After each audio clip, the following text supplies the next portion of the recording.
1 year later, Taeho stood again at Niagara Falls, but everything was different now. The falls still roared with the same power, but the mist that rose from the crashing water now sparkled with tiny lights. The ancient beacon was no longer hidden beneath the rocks. Instead, it rose majestically from the center of the falls, a crystal spire that reached toward the sky. The beacon had become a symbol of humanity's transformation and a meeting place for species from across the galaxy. Today was special. Representatives from 23 different civilizations had come to Earth for the first Galactic Council meeting. Hard to believe it all started with a simple geological survey, So-Jin said, walking up beside him. She now served as Earth's chief science coordinator, helping to integrate ancient technology with human innovation. Sometimes the most important discoveries happen when we are looking for something else entirely, Taeho replied. He had become the head of the Global Beacon Network, overseeing the transformation of human civilization. Above them, ships from dozens of worlds moved gracefully through Earth's atmosphere. The Keth vessels flew alongside human craft, their dark hulls now decorated with the same crystal patterns that marked all ancient influence technology. Commander Kethlan had become one of humanity's closest allies in the past year. Dr. Kim, a familiar voice said behind them. Taeho turned to see Commander Kethlan approaching. The alien leader looked different now. His rigid military bearing had softened, and his dark uniform incorporated crystal elements that pulsed with soft light. "Commander," Taeho said, clasping the alien's hand in greeting. "Are you ready for today's meeting?" "As ready as one can be for making history," Kethlan replied. "The proposal you are presenting today will change how we approach younger civilizations across the galaxy." The proposal was simple but revolutionary. Instead of evaluating species to determine if they should be controlled, the new Galactic Council would help them develop safely. Instead of hiding advanced civilizations from younger ones, they would provide guidance and support when needed. "The Zephyrian delegation has concerns," Kethlan continued. "They worry that some species will misuse the help we offer." "Some probably will," Taeho admitted. "But helping 10 species advance safely is worth the risk of one species causing problems." Dr. Choi approached them, accompanied by a being that looked like a walking tree covered in silver leaves. "Taeho, I would like you to meet Ambassador Veltar from the Sylvan Collective. They have been using ancient beacon networks for over 3,000 years. The plant-like alien's voice was like wind through leaves. "Dr. Kim, your species has accomplished something remarkable. In 1 year, you have integrated ancient technology more completely than most species manage in centuries." "We had good teachers," Taeho said, gesturing toward the beacon, "and we were motivated."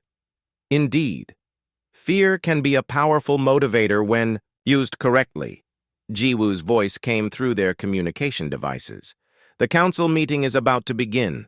All representatives, please report to the main chamber." The main chamber was inside the crystal structure that had grown around the original beacon. It was a vast space that seemed to exist in more dimensions than normal geometry should allow. Representatives from 23 civilizations sat in a circle around the glowing beacon. General Park, now Earth's representative to the Galactic Council, stood to address the assembly. "Friends, we are here to discuss a new approach to galactic civilization. For too long, we have hidden from younger species or controlled them out of fear. Today, we propose something different. The proposal that followed had been crafted by humans, Keth, and several other species working together. Instead of secret beacon networks and hidden civilizations, they would create open academies where younger species could learn at their own pace. Instead of tests that determined worthiness, they would offer guidance that helped species develop wisdom alongside technology. "The risks are significant," said a representative from the crystalline hegemony. "Some species will advance too quickly and become dangerous. And some will advance slowly and miss opportunities to help their people," added another delegate. "But is our current system better?" Commander Kethlan stood up. For 1,000 years, my people believed we were protecting the galaxy by controlling younger species. We created the very problems we were trying to prevent. It is time to try a different way. The debate continued for hours. Some species were eager to embrace the new approach. Others were cautious. A few were openly opposed. But gradually, consensus began to form. Ambassador Veltar spoke for many when they said, "The humans have shown us something we had forgotten. That advancement is not about accumulating technology or power. It is about growing in wisdom and compassion. Perhaps it is time we remembered how to nurture instead of merely evaluate." The vote was close, but the new approach was approved. The Galactic Council would begin establishing open academies throughout the galaxy. The beacon networks would be revealed to younger civilizations when they were ready. And most importantly, advanced species would work together to guide and protect, developing civilizations instead of hiding from them or controlling them. As the meeting ended and delegates began to leave, Taeho remained by the beacon. So-Jin, Dr. Choi, and Jiwoo joined him. "Do you think it will work?" Jiwoo asked. "I think it has to," Taeho replied. The old way was not sustainable. Eventually, every controlled species either broke free and became violent, or they gave up and stagnated. This new way gives them a chance to grow naturally. So Jin touched the beacon, and it responded with warm light. The ancients would be proud. Their technology is finally being used the way they intended. Dr. Choi was studying data from across the galaxy. 17 new species have been identified as ready for first contact. The academies will have their first students within the year. Outside, the sun was setting behind Niagara Falls. The mist from the crashing water caught the light and created rainbows that seemed to dance around the crystal beacon. Ships from across the galaxy rose into the evening sky, carrying the news of the new approach to every corner of known space. "What happens now?" Jiwoo asked. Taeho smiled. "Now we do the hard work. We prove that this new way can succeed. We help other species become the best versions of themselves. We protect the galaxy not by controlling it, but by nurturing it." The beacon pulsed with agreement, its light spreading across the water and into the sky. Somewhere in that light was a message being broadcast to every advanced civilization and every developing species in the galaxy.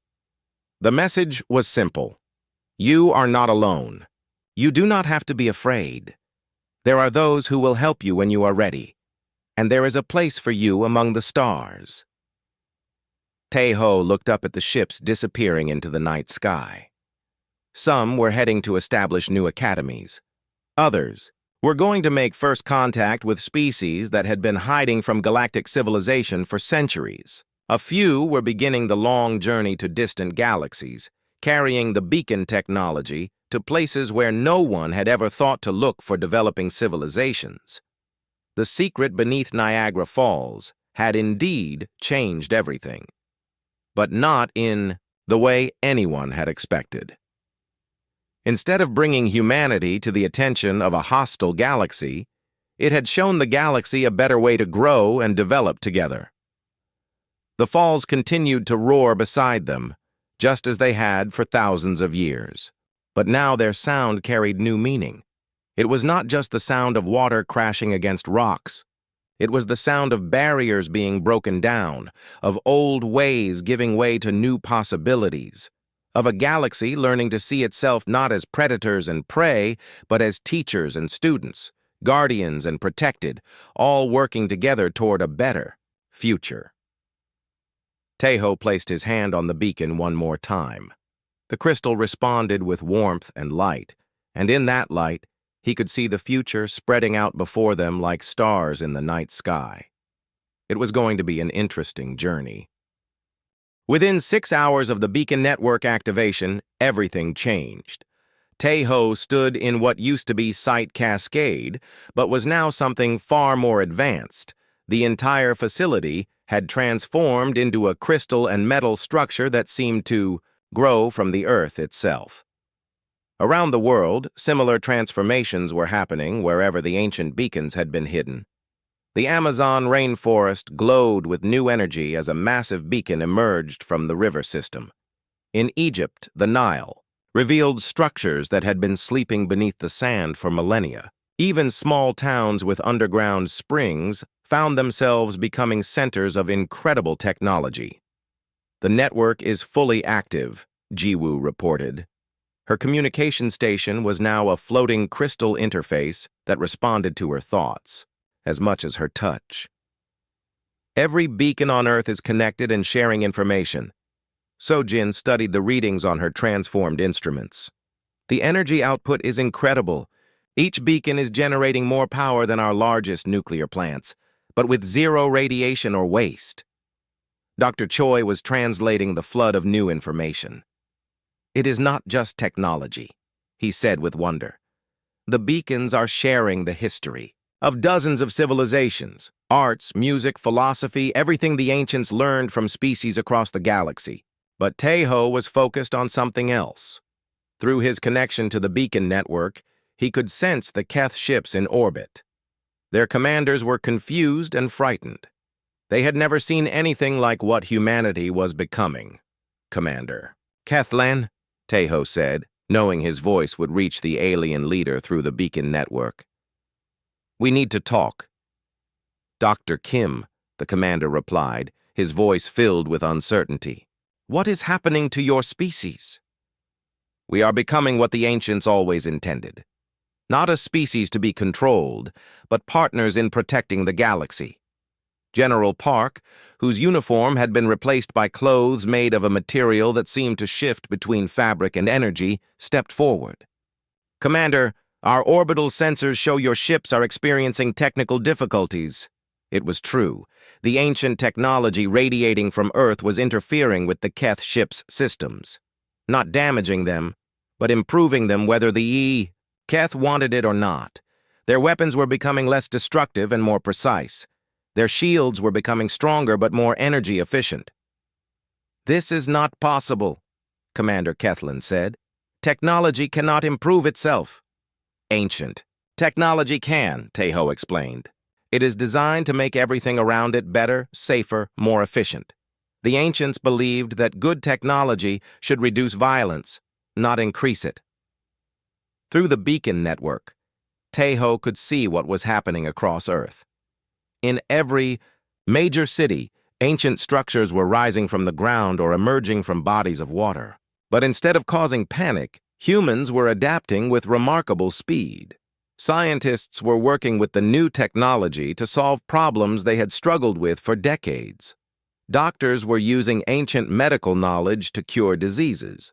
Engineers were building transportation systems that could move people across continents in minutes. Our species is not becoming more dangerous, Taeho continued. We are becoming more capable. There is a difference. Sojin had been monitoring global communications. Taeho, you need to see this. The beacon network is not just active on Earth. She brought up a display that showed signals coming from deep space. Other beacon networks, on other worlds, were responding to Earth's activation. We are not the first species to activate an ancient beacon network, Dr. Choi realized. There are others out there.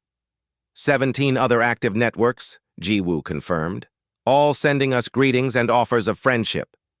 Commander Kethlan's voice was quiet when he spoke again. Impossible. We have monitored this galaxy for thousands of years. If there were other advanced civilizations, we would have found them. You found the ones that failed the ancient tests, Taeho replied. The aggressive species that tried to take technology by force. But the ones that passed, the ones that were given the technology freely, they learned to hide from species like yours. The truth was becoming clear. The Keth Collective thought they were the only advanced civilization in the galaxy because they had destroyed or controlled every species they encountered. But the ancients had been building a secret network of truly advanced civilizations, species, that had proven themselves worthy of the highest technology.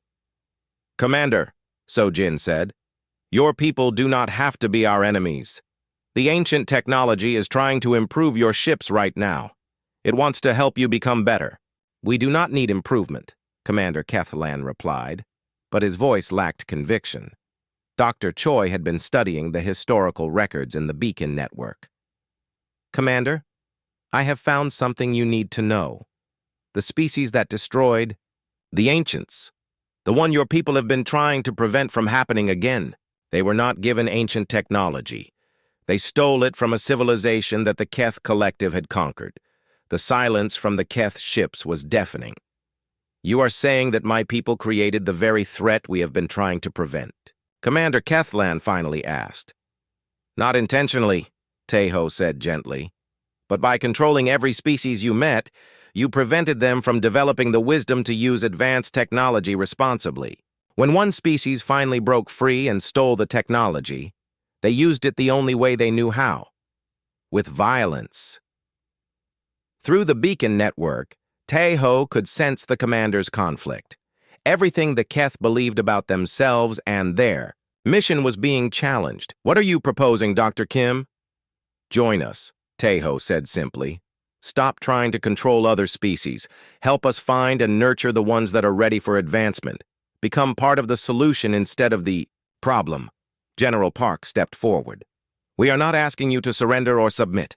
We are asking you to be partners. The Beacon Network pulsed with energy, and suddenly the Keth ships found themselves surrounded not by human weapons, but by human vessels offering assistance. Ships that had been built in hours using ancient technology, but designed with human creativity and compassion. Your ships need repairs, Jiwoo observed. Our engineers would be happy to help. For the first time since the crisis began, Commander Kethlan laughed. It was a sound filled with both amazement and relief. Dr. Kim, your species continues to surprise us. Very well. We accept your offer of partnership. But know this. If we are wrong about you, if you become a threat to the galaxy, we will be the first to oppose you. We would expect nothing less, Taeho replied. That is what good partners do. As Keth and human ships began working together in Earth orbit, the Beacon Network sent out a new signal to the galaxy. Not a call for help or a declaration of war, but an invitation. Humanity had passed the ancient test and joined the secret civilization of truly advanced species. Now they would help others do the same. The cascade effect was beginning, and it would change the entire galaxy. The Keth ships arrived in Earth orbit exactly 18 hours later. Taeho watched them through the facility's monitors as they positioned themselves around the planet like a cage. Each ship was dark metal and sharp angles, designed to look threatening. They succeeded. The President of the United States has called for immediate surrender, General Park announced to the room. The Chinese Premier agrees. Most world leaders want to negotiate our submission to avoid destruction.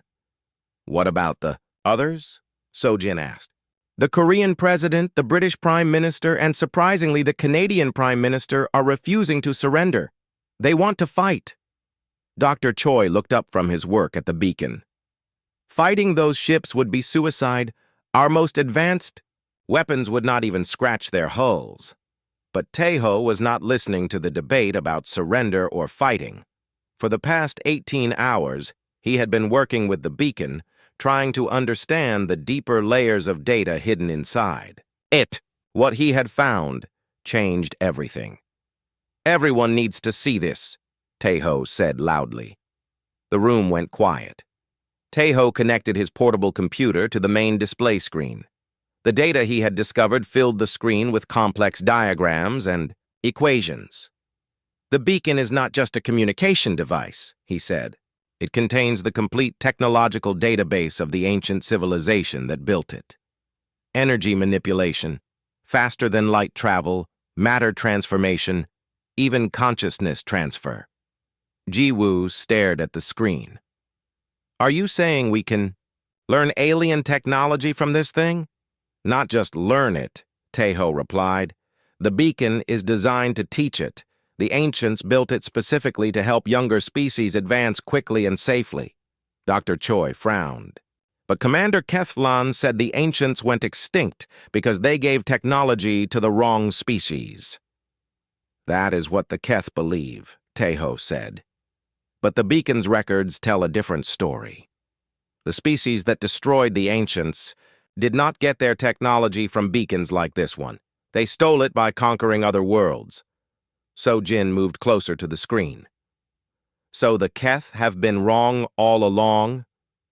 Not wrong, just incomplete in their knowledge, Teho explained. The ancients did die trying to stop a dangerous species, but their beacon system was never the problem. It was designed with safeguards to prevent misuse. General Park stepped forward. What kind of safeguards? Teho brought up a new section of data.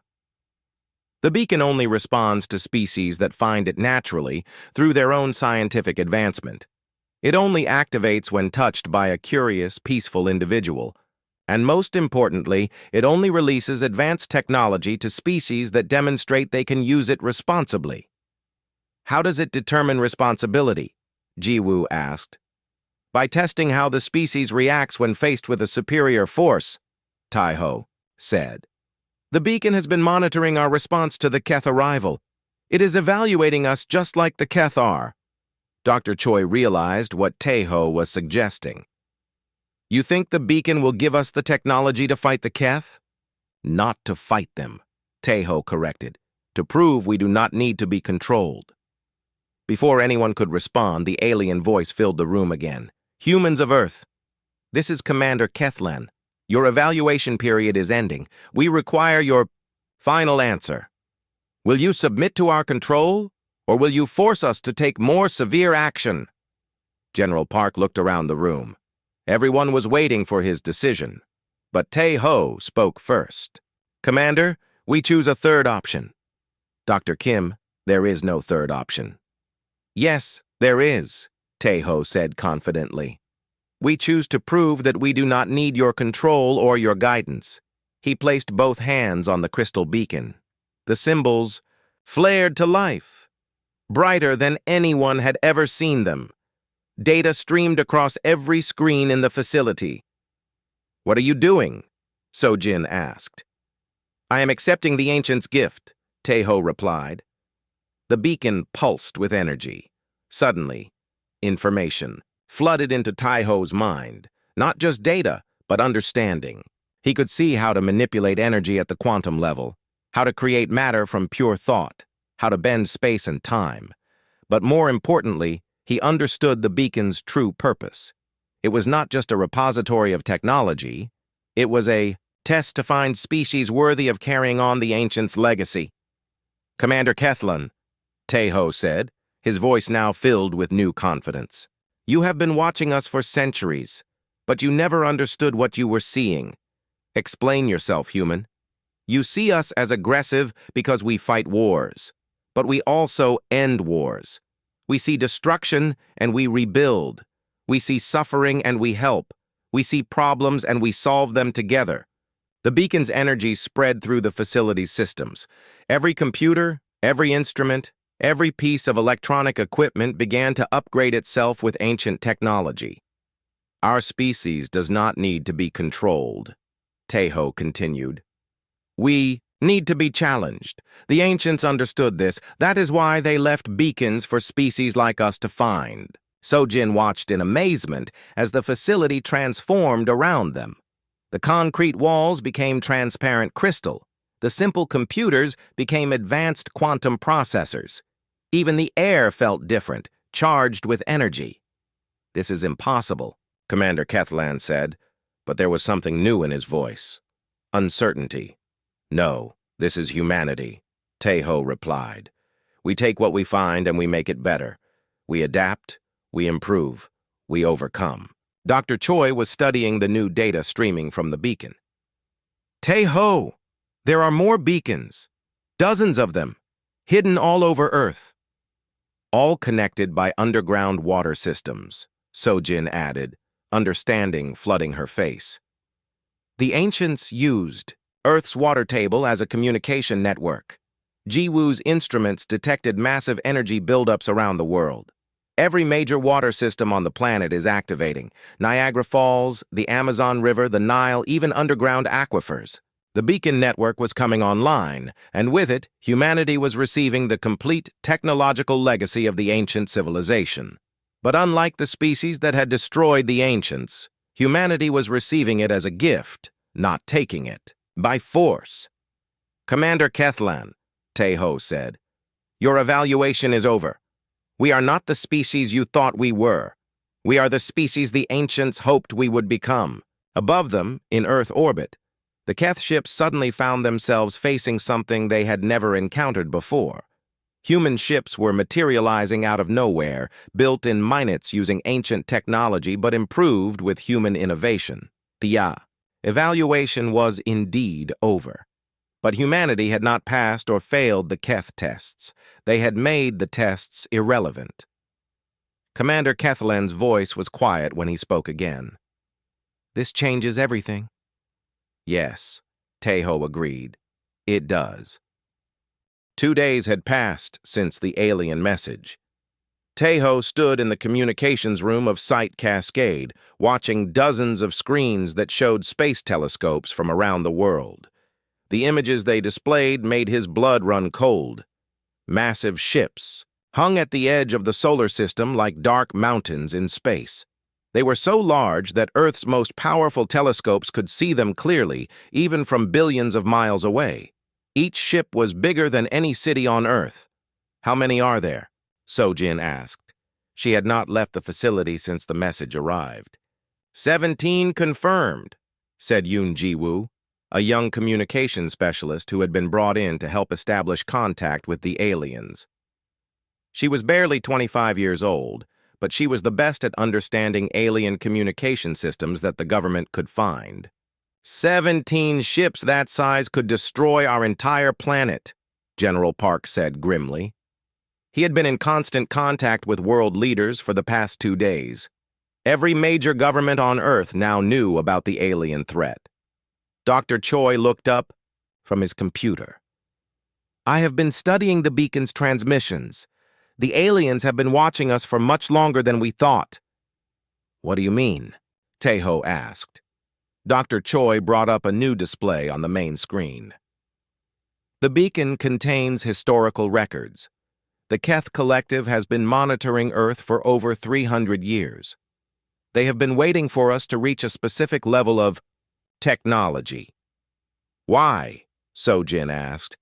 "Because history shows them that species like us become dangerous very quickly," Dr. Choi replied. "According to their records, humans develop technology faster than most species. We go from basic tools to nuclear weapons in just a few thousand years. Most species take tens of thousands of years for the same development." Jiwoo turned from her communication station. "I am receiving a new transmission from the lead ship. They want to establish direct contact." "Put it through," General Park ordered. The crystal beacon in the center of the room began to glow brighter. The alien voice filled the air again, clearer than before.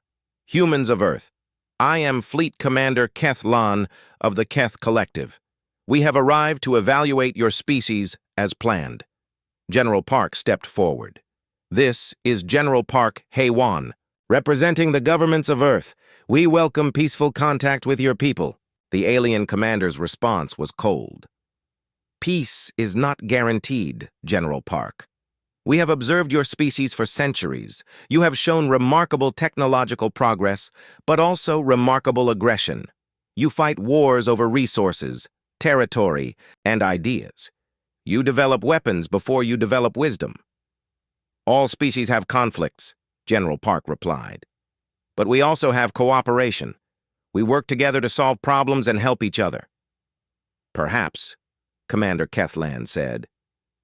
"This is why we conduct evaluations. Some species learn to control their aggressive nature, others do not. Those that do not must be controlled before they become a threat to the galaxy." Teho felt anger rising in his chest. "You do not have the right to judge us or control us." "Dr. Kim Teho," the commander said, somehow knowing his name, "you discovered our beacon. Your curiosity and determination are admirable human traits. But curiosity and determination without wisdom can be very dangerous. The crystal pulsed, and new images appeared on the screens around the room. They showed planets that had been destroyed, civilizations that had been wiped out, and stars that had been extinguished. "These are worlds that failed our evaluation," Commander Kethlan explained. "Species that became too dangerous to exist. We did not want to destroy them, but they left us no choice." "What exactly is this evaluation?" Jiwoo asked bravely. "We will test your species in 3 areas," the commander replied. "First, your ability to work together when faced with a common threat. Second, your willingness to accept guidance from a more advanced civilization. Third, your capacity to control your aggressive nature." So Jin stepped forward. "And if we fail these tests?" The pause before the answer was terrifying.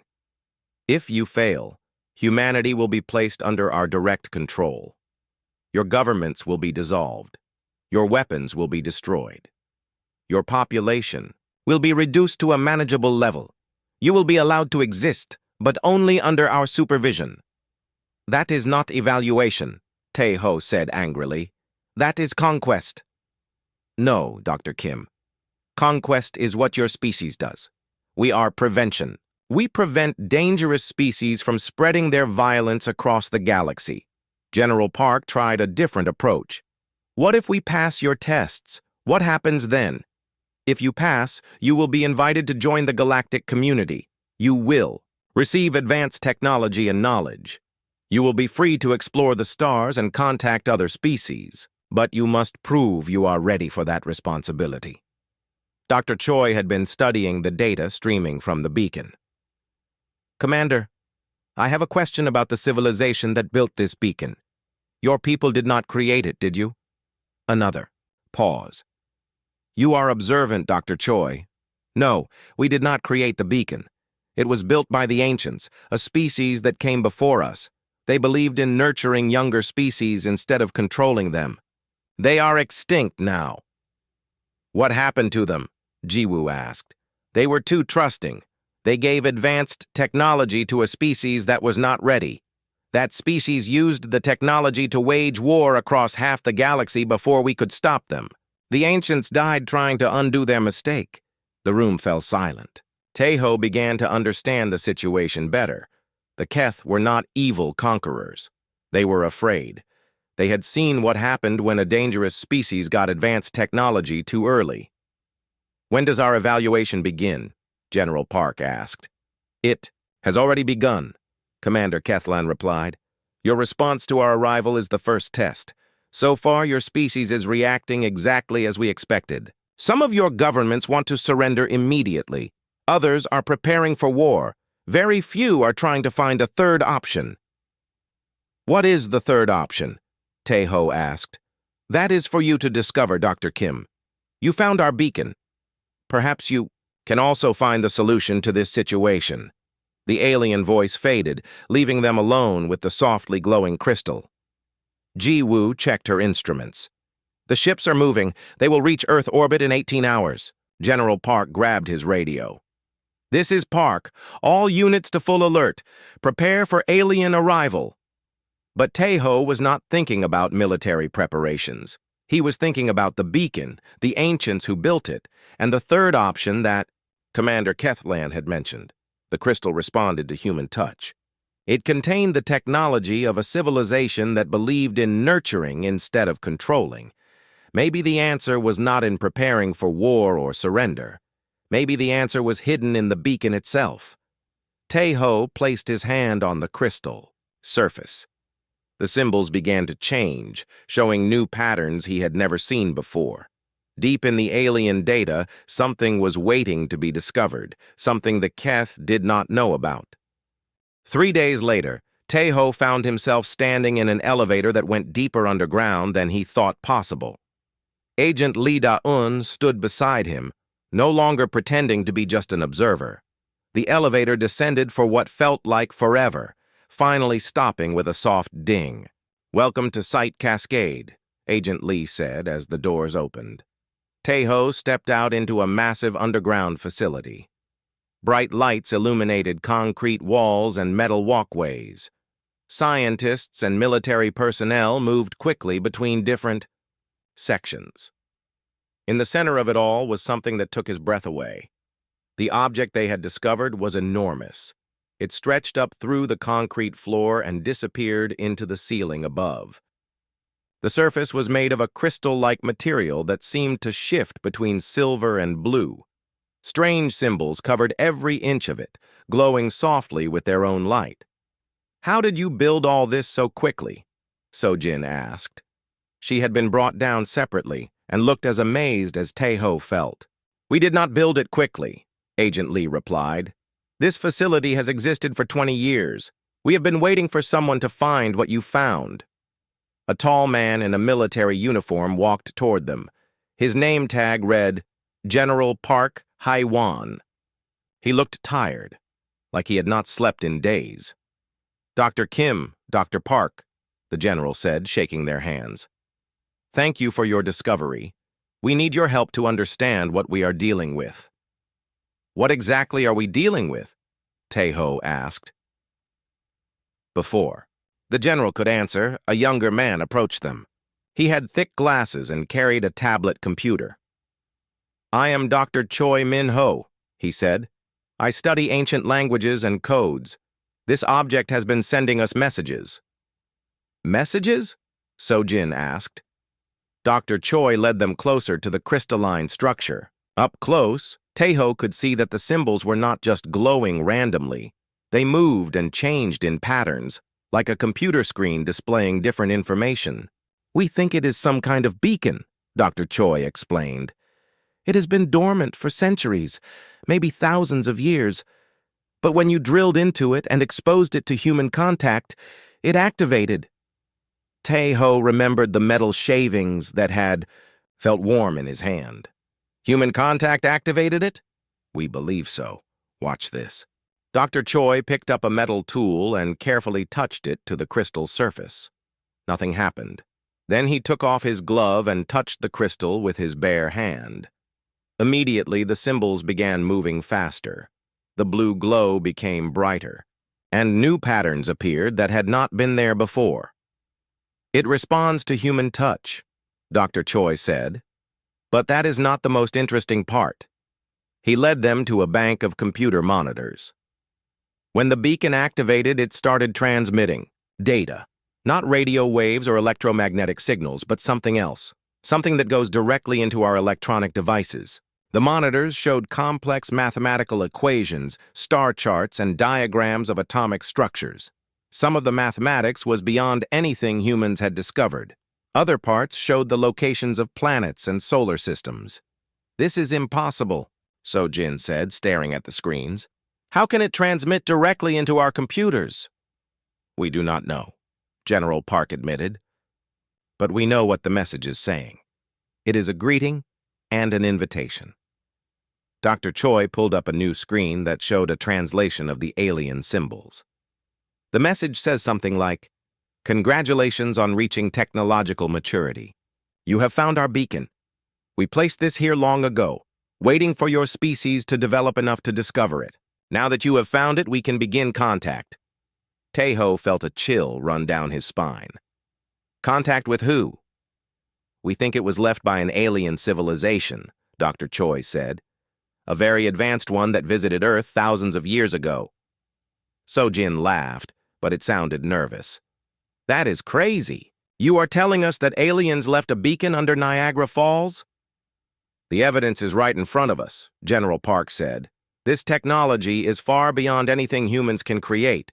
The materials, the energy source, the way it transmits information. None of it should be possible with our current science."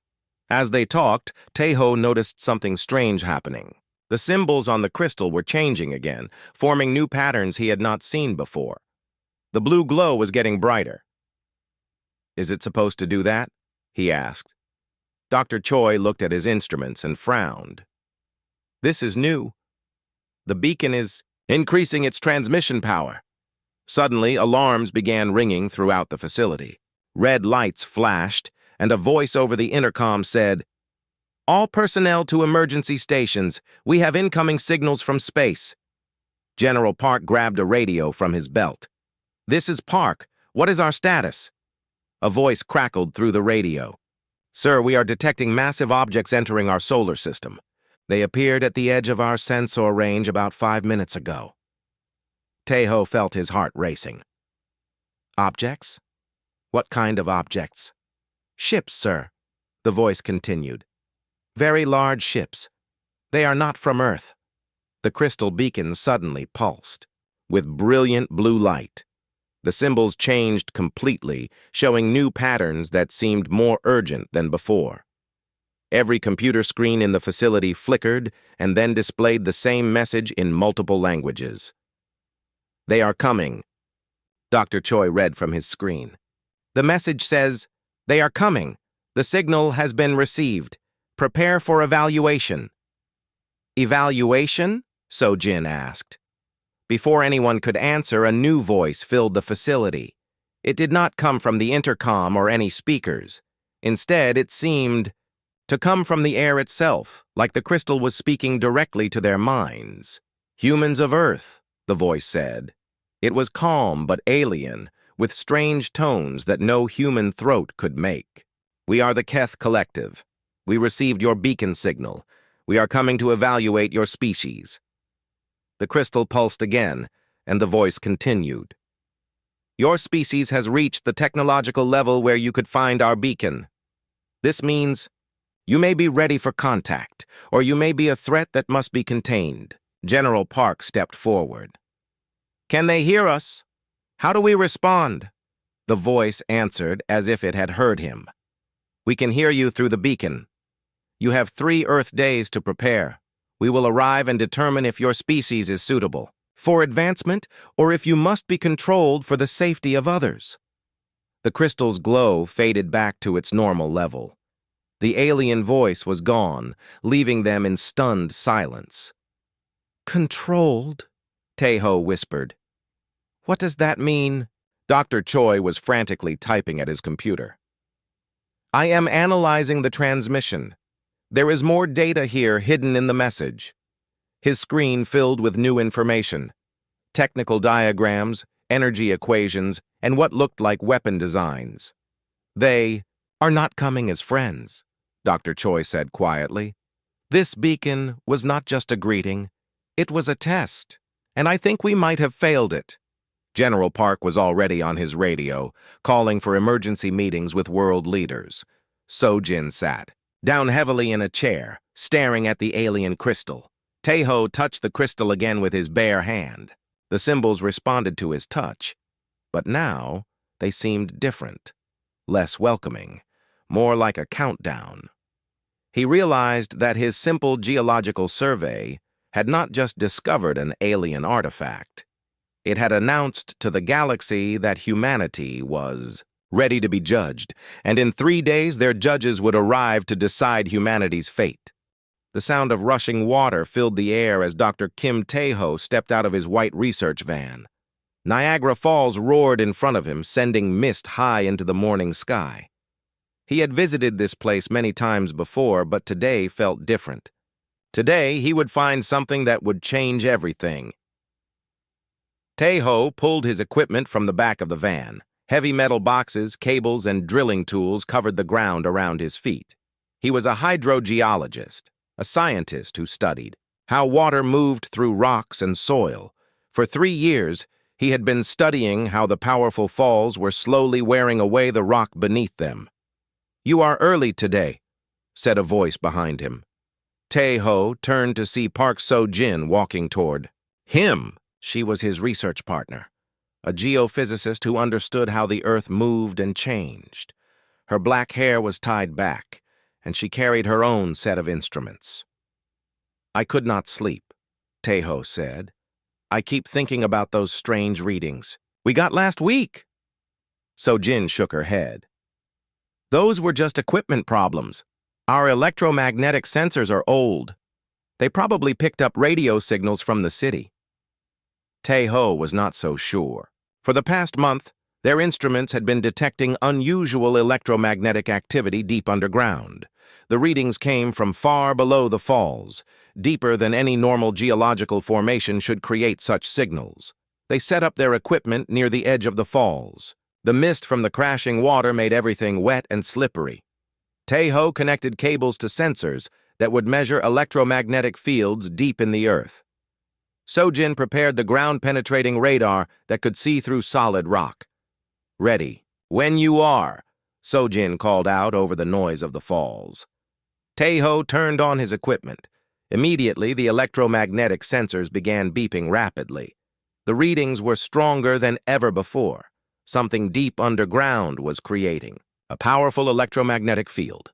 "Sojin, look at this," Tae-ho said, pointing to his computer screen. She walked over and stared at the display. Her eyes grew wide. "That cannot be right. Nothing natural creates readings like that. The electromagnetic field was coming from about 200 meters below the bedrock. It was not random or scattered like normal geological formations. Instead, it formed a perfect pattern, almost like it was created by something intelligent." "We need to drill," Tae-ho said. Sojin looked worried. "Drilling that deep will take days, and if we find nothing, we will look foolish." "But what if we find something important?" After 2 hours of discussion, they decided to drill. Tae-ho called his university to request the deep core drilling equipment. It would arrive the next morning. That night, Tae-ho could not sleep. He kept thinking about the electromagnetic readings. In all his years as a scientist, he had never seen anything like them. They were too organized, too perfect to be natural. The next morning, a large truck arrived carrying the drilling equipment. The drill was powerful enough to cut through solid rock and reach depths of 300 meters. Tae-ho and Sojin spent the morning setting it up near the falls. "Dr. Kim?" said a voice behind them. Tae-ho turned to see a woman in a dark suit walking toward them. She was Asian, probably Korean like them, but something about her made him nervous. I'm Agent Lee Da-yoon from the Department of Geological Security," she said, showing them an official badge. "I understand you are conducting deep drilling research here." Tae-ho had never heard of the Department of Geological Security. "We have all the proper permits," he said carefully. "Of course you do," Agent Lee smiled, but it did not reach her eyes. "I am just here to observe. Please continue with your work." Walked to a nearby bench and sat down, watching them carefully. Sojin whispered to Tae-ho, "I do not like this. Government agents do not usually watch geological research." Tae-ho agreed, but they had come too far to stop now. He started the drilling equipment. The powerful drill bit began cutting through the rock beneath Niagara Falls. For hours, the drill worked its way deeper and deeper. At 50 meters, they hit the expected limestone layer. At 100 meters, they found the ancient shale deposits. Everything was normal until they reached 190 meters. Suddenly, the drill stopped moving downward. The motor strained and made loud noises, but the drill bit would not go any deeper. "What is wrong?" Sojin asked. Tae-ho checked his instruments. "We hit something hard. Much harder than rock." They pulled up the drill bit to examine it. The metal tip, which should have been sharp, was completely flattened. Whatever they had hit was harder than steel. "Maybe it is a metal deposit," Sojin suggested. "Iron ore or something similar." But Tae-ho knew better. Metal deposits did not create electromagnetic fields like the ones they had detected. He decided to try a different approach. Instead of drilling straight down, he angled the drill bit to the side. This time, the drill bit slipped past the hard object and continued downward. When they pulled it back up, it had strange metal shavings stuck to it. The metal was unlike anything Tae-ho had ever seen. It was silver in color but had a slight blue tint, and it felt warm to the touch. As soon as the metal shavings were exposed to air, something incredible happened. A low humming sound began coming from deep underground.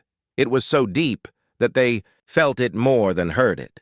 Agent Lee jumped up from her bench and pulled out a cell phone. She spoke rapidly in a language that was not Korean or English. The humming sound grew stronger. Tae-ho's electromagnetic sensors went crazy, beeping and flashing red warnings. The readings were off the charts.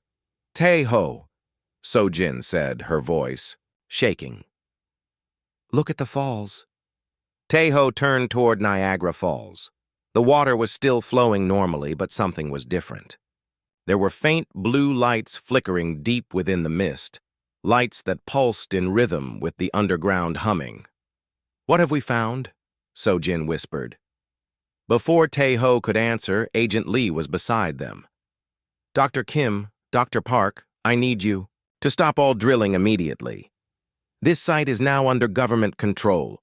You cannot do that, Tae-ho protested. This is our research project.